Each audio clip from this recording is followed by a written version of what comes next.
Tyler Langford looked like the kind of guy you'd forget at a meeting. Quiet, well-groomed, but modest. Maybe late 30s, maybe early 40s. Was hard to pin him down. He never corrected anyone. He just nodded, smiled, and let them underestimate him. It was the voice that threw people off, thick Appalachian drawl that curled around his vowels like old porch smoke. The kind of accent people in corner offices mocked when they thought no one important was listening. But that was before the conference room incident. Before the footage was leaked. Before anyone knew who Tyler Langford really was. You weren't supposed to find this clip. I don't know how you got here. Maybe a misdirected link, a buried folder, in an internal HR system, or someone's guilty conscience who needed one person, just one, to see the truth. If you're still watching after the first few seconds, you probably already feel it. The wrongness, the kind that settles in your gut before your brain even catches up.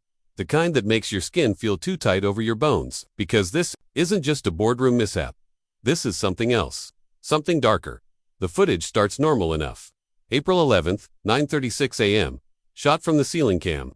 An open concept boardroom in Seattle. All glass and steel. 11 people at the table. One man standing by the coffee tray, pouring decaf like he didn't build the very walls holding them in. Tyler, except they just called him Tom that day. Intern Tom, someone even joked. You can hear it, faintly, *, why don't you go fetch the croissants, Tom? Maybe you'll find your education while you're at it. Laughter, but the forced kind. In the pivot, Derek Malone, VP of Marketing, the kind of man who loves his own voice, shifts the mood with a long, deliberate look at Tyler and says, *, honestly, I don't know how you even made it to the second round with that coal miner drawl. Who'd take that seriously in New York? *, Tyler doesn't flinch. He just looks at Derek, really looks at him, like he's memorizing the moment. And then something happens, something no one on that footage ever explains. Not in the internal interviews, not in the later depositions. The room changes. The light shifts, but only slightly, like a cloud passed in front of the sun, but the windows show a perfectly clear sky. Tyler sets his cup down, places both palms on the table, and leans in. He doesn't raise his voice. He doesn't break eye contact. What he says can't be heard clearly on the recording. It's a single sentence, soft, like a parent telling a child something terrible in a way that almost sounds kind. 3 seconds later, Derek is gone. Not walked out. Not stormed off. Gone. No one remembers him standing up. No door opens. The security feed from the hallway outside shows nothing. One frame he's there smirking, and in the next, his chair is empty and spinning like someone just left it. But no one did. That's when the panic starts. Not screaming, something worse. The kind of fear that breaks people in slow motion. Hands start trembling. One woman clutches her phone like it might save her. Someone else keeps muttering, that didn't happen. That didn't happen. HR scrubbed the footage 2 hours later. The entire room was put under NDA. But what no one talks about, what got buried deeper than everything else, is what the intern said before he walked out. He turned to the trembling execs, and in the same voice they'd laughed at 10 minutes earlier, said, *, you built your towers over my father's grave. And now you're surprised I came back speaking like him. *, that's when we started digging. And what we found doesn't just rewrite one man's career. It calls into question every name change on a foundation deed, every missing audit, every whispered warning in the hallways of certain Fortune 500 companies. There are entire sections of records blacked out, not sealed, missing. People who worked with Tyler, real, name unknown, can't recall where he came from. Only that, after he left, something always went wrong. CEOs died suddenly. Entire divisions collapsed. And one woman, from legal, now in a psychiatric hold in Maine, keeps saying the same phrase over and over. *, he's not a man. He's the bloodline. *, but that's not the part that haunts me. This morning, my 3-year-old daughter walked into the kitchen, pointed to the black and white photo on the front page, grainy security cam still of Tyler Langford, and whispered, a name I've never spoken in front of her, one only my dead grandmother used to say. She said, *, he's back. *, and then she smiled like it was good news. I didn't sleep the night she said it, not just because of what my daughter whispered, but because of how she said it. He's back, like a song she'd known her whole life, as if the name carried warmth, not fear, like she was remembering instead of speaking. I sat there in the kitchen after she ran off to play, just staring at the newspaper. I never even told her his name. Hell, I barely knew it myself. Tyler Langford, that's what they called him on the footage. But that wasn't his real name. I'd started digging too deep into that night, the boardroom, the disappearance, the sealed records. I told myself I was chasing a story. Now, I wasn't so sure, because here's where everything starts to twist. Later that same morning, I found a voicemail on my phone. I don't remember the call, and I certainly never saw the number before long. Scrambled things starting with area code 867, which I later looked up and found belonged to a ghost town in the Yukon with no phone lines. The message was only 6 seconds long. No voice, just this. mechanical hum, familiar but not identifiable. It repeated like a broken lullaby, high low high low and behind it, faintly, so faint it sounded like memory instead of sound. Someone whispering a name I haven't heard in 20 years. My older brother's. Thing is, he died in a fire when I was 14, but the worst part, I had completely forgotten I ever had a brother until that moment.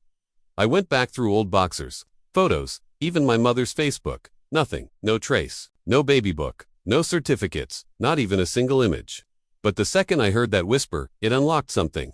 Like someone kicked open a door in my head, and there he was barefoot in the hallway of our old house, holding a walkie-talkie, daring me to go into the woods behind our backyard. I remembered the way he used to hum that same three-note tone when he was afraid, the same tone from the voicemail, the same tone I heard again that night coming from the baby monitor in my daughter's room. I stood there in the hallway, too afraid to breathe.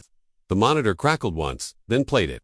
Clear and deliberate, high low low that single quotes as when I met Noah, if that even is his name. He showed up the next day, said he was a freelance investigator, said he worked for a nonprofit that tracked corporate whistleblowers who disappeared.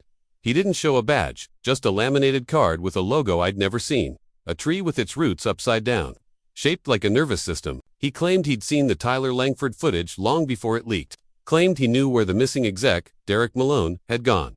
But everything about Noah was just slightly off. His clothes didn't fit right, tailored to tight in. The shoulders, like they belonged to someone with a wider frame. His eyes were always scanning, never where they should be. And he had this tick. When he got nervous, he'd reach into his pocket and click a pen that didn't write. Just clicked, over and over. Like it grounded him. I didn't trust him, but I also didn't stop him when he asked to come inside. Noah said Tyler wasn't the anomaly. He was the pattern. A sequence of disappearances dating back decades. Maybe longer. Boardrooms, military contracts, bank vaults. Every time a powerful man mocked someone, smaller dismissed someone because of how they sounded, where they came from, something happened. Something was taken. What they don't want you to remember, he said, is that the world was built on bones, and sometimes the bones come back to collect. That line stayed with me. I've replayed it every night since, trying to decide if it was metaphor or confession. But then he asked something that cracked the floor open under me. Do you remember your brother's funeral? I stared at him for what felt like an hour. Because no, I didn't. I remembered his face, his laugh, even the scratch in his voice when he was about to cry. But not the funeral, not even the grave, not even the fire. And the more I tried, the more everything around those memories just slipped like sand through a fist. Noah didn't look surprised. He just pulled out a small recorder, placed it on my coffee table, and played something without asking. A static, heavy clip, garbled voices, the sound of wind through dead trees. And then this part, I'll never forget, a child's voice, maybe 6 years old, whispering, he's under the floor. I didn't ask who recorded it. I didn't want to know. The next few days blurred. Time started behaving like it had a grudge against me. I'd wake up in the middle of the night in the laundry room, standing in front of the dryer with my hands in my pockets, whispering things I didn't understand. I found receipts in my wallet from gas stations in towns I've never been to. At least I don't remember going. One in particular, Redvale, Missouri, sent me spiraling. I looked it up. There's no record of a Redvale on any current map, but I found an archived highway log from 1971 that mentions it as a mining town, the same region Tyler's accent might have come from. And then one night, I found something in my own handwriting, on the back of a grocery list in red pen I don't own. 3 words, asterisk, don't trust Noah. Asterisk, I confronted him the next day, told him he was lying or worse, setting me up. But he didn't argue. Just looked at me with something like pity and said, that's the part you always get too. Like, he'd been through this before. I asked him what he meant. He smiled, not kindly, more like someone watching a fire they lit. You think you're discovering the truth. You're not. You're remembering it. That's the part no one ever tells you. Then he walked out and didn't come back. I tried calling, but the number disconnected itself. Literally, as in I dialed, and the screen erased the call log before my eyes. Gone. That night, the dreams came back. But they weren't dreams. Not really. I was standing in a dark room, under a single hanging light, with 11 chairs in a circle. Only one of them was empty. The others were filled with people I couldn't recognize, but knew. One woman was sobbing into a scarf. Another man was bleeding from the mouth, but kept smiling like he didn't know. And at the center of the circle, sitting on the floor, was a boy with no face, holding a walkie-talkie, whispering over and over, he's under the floor. He's under the floor. When I woke up, there was dirt under my fingernails. I started tearing the house apart after that. Ripped up carpet, pried at baseboards. I didn't know what I was looking for, just that I'd buried it. Whatever it was, my wife begged me to stop. She didn't understand, or maybe she did and just couldn't say it. She started sleepwalking too. One night I caught her standing in front of the TV static playing, at full volume mouthing words I couldn't hear. When I touched her shoulder, she screamed like a child caught in a lie and wouldn't speak to me for 3 days.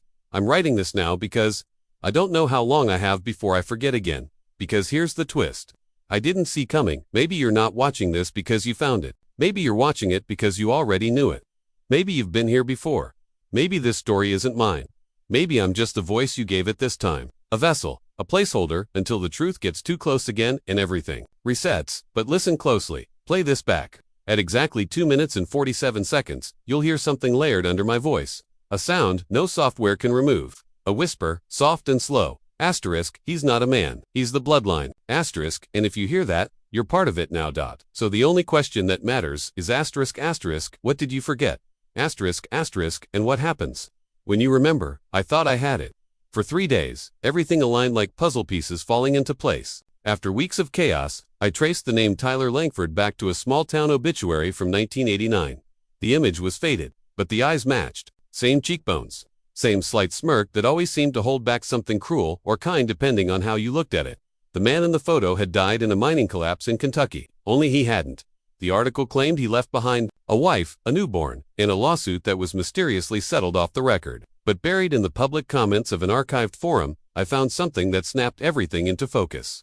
One sentence, anonymous user, posted in 2006, asterisk, Tyler Langford didn't die. He changed his name and bought the company that buried his family alive. Asterisk, I read it over and over like scripture. I printed it out, highlighted it, even taped it to my fridge. I told myself this was it. This was the asterisk truth behind what no one tells you. Asterisk, that this wasn't supernatural, just a revenge arc cloaked in silence, covered by legal settlements and institutional rot. That the voice on the baby monitor, the flickering lights, the missing memories, all of it was the result of me spiraling under pressure. Feeding a myth because it was easier than accepting the truth. A man had been wronged, and the world forgot. But that's not what this is. That was the story they left for me, the one I was meant to find, because when I tried to reach the woman listed as Tyler's wife, Leanne Foster, now remarried, living in Tennessee, I was prepared for trauma, denial, maybe, a broken woman clinging to a lie. What I got was something worse. She answered the door with this flat, detached expression, like she had been preparing for this exact moment for years. She didn't flinch when I said his name. She just sighed, looked over her shoulder like someone was listening, and said, asterisk, which version? Asterisk, I didn't understand. She let me in anyway. Her house smelled like cedar and medicine.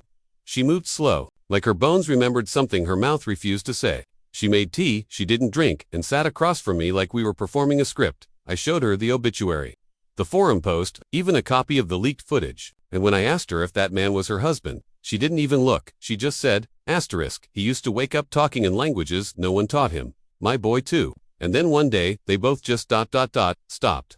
Asterisk, she told me their son was never named Tyler, that Tyler wasn't even her husband's birth. Namit was a name he gave himself, long after the mine collapse. But the day after the settlement arrived, he changed literally, his face, his voice, his walk. She described a night where he stood in the kitchen for 6 hours straight, not moving, not blinking, while the oven ticked like a metronome. When she tried to speak to him, he whispered a word she'd never heard before, but her baby cried like he understood it. She wouldn't say the word, wouldn't even try. The audio started with static, then footsteps on gravel, a child crying, then something else, something underneath the normal sounds. A frequency, not quite audible, but very much there. It made my ears ache, my skin felt hot, but I couldn't stop listening. Halfway through the recording, my voice began speaking. Not dissimilar, mine, same breath, same cadence, reciting a conversation I hadn't had yet. A conversation I would have, 2 nights later, word for word. In my living room, with my wife. That's when I stopped sleeping. I began checking my phone's audio logs,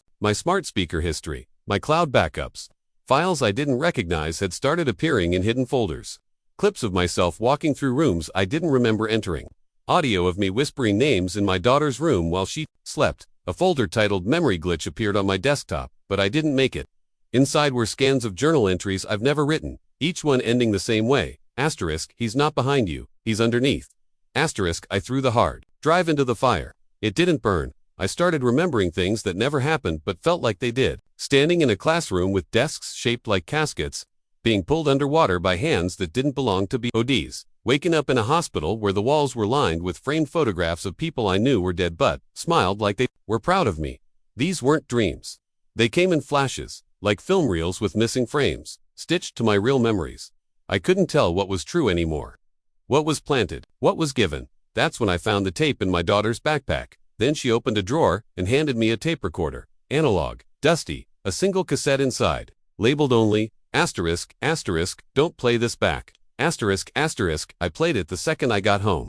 Not a modern voice note. A literao, microcassette. I don't even own a recorder that fits it. But when I borrowed one from a thrift store and played it, the voice on the tape wasn't hers, it was my mother's, but she's been gone 8 years. She was reading a story aloud, one I hadn't heard since childhood, about a town swallowed whole, a family with no past, a boy who disappeared between frames of a home video. She read it like a bedtime tale, like something sacred. Then her voice cracked and she said, through barely contained sobs, asterisk, if you're hearing this, you've gone too far. Stop digging, it's not buried anymore. Asterisk, and just as I began to accept this wasn't about Tyler anymore, I found the photograph. Folded into a library book I'd never checked out. A Polaroid, old, scratched, but unmistakable. It was the boardroom. That boardroom, 11 chairs, 10 people, and me, sitting in the 11th chair, looking older, dressed differently, but it was me, smiling. The photo was dated 5 years ago, and in the corner, scribbled in handwriting I've come to recognize from my fridge, my notebooks, my own dreams. Asterisk, asterisk, rewatch everything. You missed it. He never left. Asterisk, asterisk, I dropped the photo. That's when the power cut. And the baby monitor lit up. Asterisk, asterisk, but we don't have a baby. Asterisk, asterisk, it didn't feel like coincidence when the envelope arrived. No return address. No stamp. Just slid under my door like it belonged there. Like it had always been meant for me but got delayed somehow. The paper was stiff and yellowed at the edges, like something preserved rather than aged. Inside, one sheet, a satellite photo grainy, taken at night showing a perfect ring of lights in the middle of nowhere. At first, it looked like farmland, but when I turned the photo over, there were coordinates scrawled in red ink and a message I didn't want to read out loud. Asterisk, you were right all along.